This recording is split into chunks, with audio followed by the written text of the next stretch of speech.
This passage is about hurricanes that hit Florida and how Florida has been affected by more people living there and other the hurricanes hitting it. All right. Let's quickly read and summarize the passage and then answer the questions. Boats on roofs, cars out to sea, coastal towns underwater. The sand from Naples Beach now chokes Naples streets. Hurricane Ian's 150 mph winds yanked houses off their foundation in Fort Myers, a pretty town once known for its avenues of royal palm. So, Hurricane Ian hit Florida, and you see all kinds of damage it has done, where you see boats on roofs, you see cars in the sea. Not just that, houses have been uprooted from their foundation. And this Fort Myers was a very pretty town known for its royal palms. As many as 50 people reportedly are dead in Florida, in some of our glossiest, most affluent, most densely populated communities. Survivors now sift through their ruins of their slice of paradise. People, survivors who in the most glossiest and most affluent areas of the richest areas of Florida, survivors of the hurricane are trying to sift through the debris to find out, this was my paradise, what little is left in this destruction. Up north in Tallahassee, where I live, so this is what has happened in Naples, Fort Myers. Up north, where the author is staying, we were just beyond Ian's western reach. This hurricane was just, the author is living in a place called Tallahassee, which went just beyond the hurricane's range of damage. But a few days ago, it looked as if the storm was heading straight for us. When the hurricane actually hit, it didn't hit them. But before that, they thought that the hurricane would hit them. Like most everyone else in Florida, we prepped for it. We were prepared for it. We knew it could have been us. We knew it could have hit us. We just escaped. 4 years ago, this month, the particular month the author is writing the passage, 4 years ago, it was us.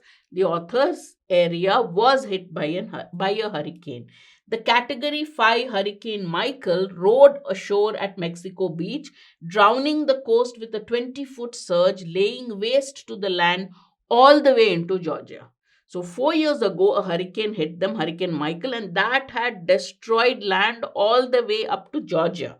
A pecan tree fell on my mother's house, and an old cedar barely missed mine. Huge trees, these are pecan, cedar, these are huge trees, and they fell on the houses. One fell on the author's mother's house, and the author's house barely missed a fallen tree. Before the climate began to warm so precipitously, so suddenly, Florida got pretty cold in winter. Not Wisconsin cold, but some years it snowed. Horrified northerners stepping for the night on their way home to a new life couldn't wait to get back on the road to the tropical Eden promised by their realtors.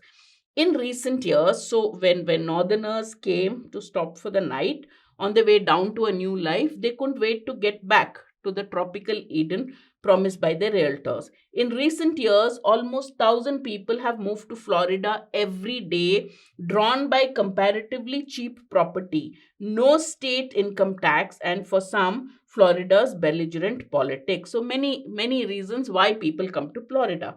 But many incomers are seduced. Many people who come to Florida are seduced, are lured, are attracted by the fantasy of endless summer and never having to shovel snow again.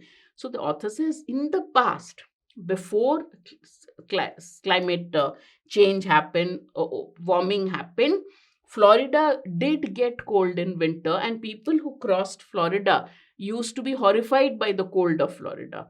But obviously, it means now it is because of global warming, things are not like that. All right. In recent years, people are moving to Florida because it's warm and it's inhabitable. Okay. And for other reasons, which the authors mentioned. Florida's population has been mushrooming for decades. That means been growing really. In 1960, not quite 5 million people lived here. Now it's nearly 22 million. mostly wanting to settle as close to water as they can afford. The Florida dream is that when you go out of your condo balcony, when you look out over your condo balcony, you see the Gulf or the Atlantic or a lake ringed by cypresses. In the 1960s, only 5 million were there. Now it's 22 million. And the dream that people have when they come to settle in Florida is that they can just stand on the balcony of their apartment or condo and they can see a lake or the sea, or all the beautiful scenery that they can see. Killer hurricanes don't figure in this visions of sea and sun, so they don't even think of killer hurricanes.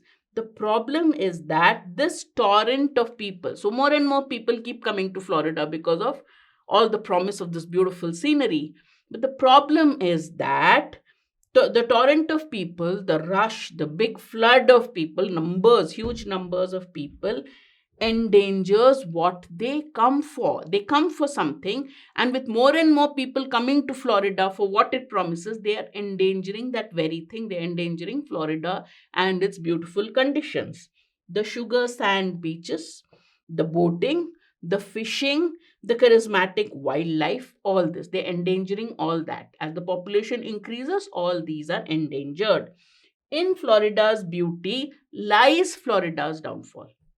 What is the reason for Florida's downfall? It's beauty. More and more people are coming. With more and more people, the beauty is going. And the author will explain how.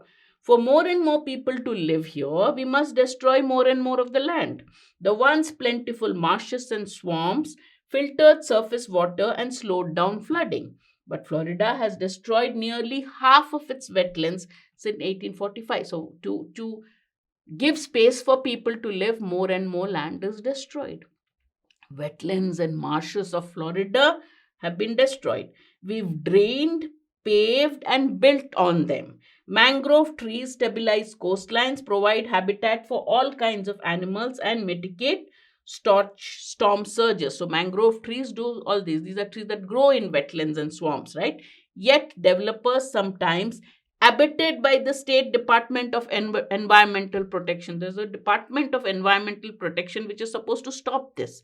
But developers are helped by this Environment Protection Department, rip out mangrove forests and erect ineffective sea walls. So this is how Florida is being destroyed.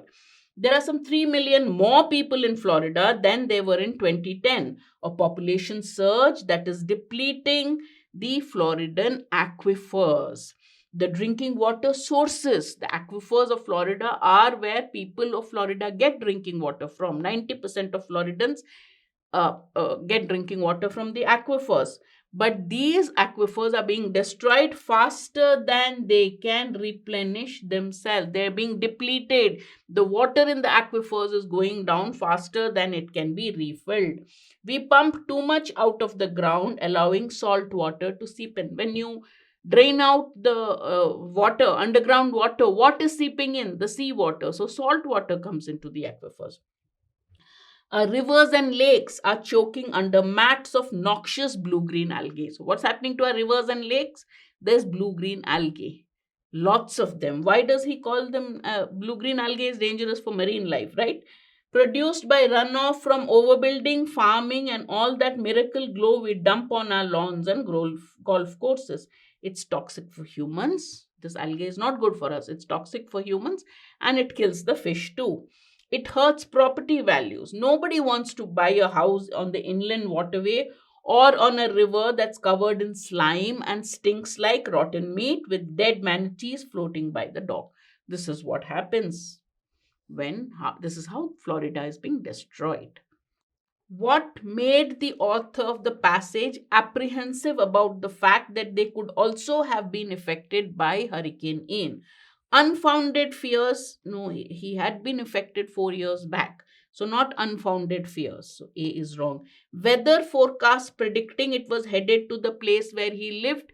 They were told about the hurricane. He has not mentioned anything about weather forecast. He just talks about destruction of Hurricane Ian. It could have hit us, but it just missed us by this much. 4 years back, we were hit, and I realized it could have been us. That's what he says. So weather forecasts have not been mentioned. We can't say. Trauma caused by recurring devastation. He has not mentioned anything about trauma or recurring devastation. He did mention hurricanes. Fury of Ian not being limited to just one area. Could have been his area, that's all. The memories of another natural disaster, memory of another hurricane 4 years back, made him scared or worried that if it hits us again, it could have been us and we are not no better than the people of Fort Myers. Therefore, the answer is E.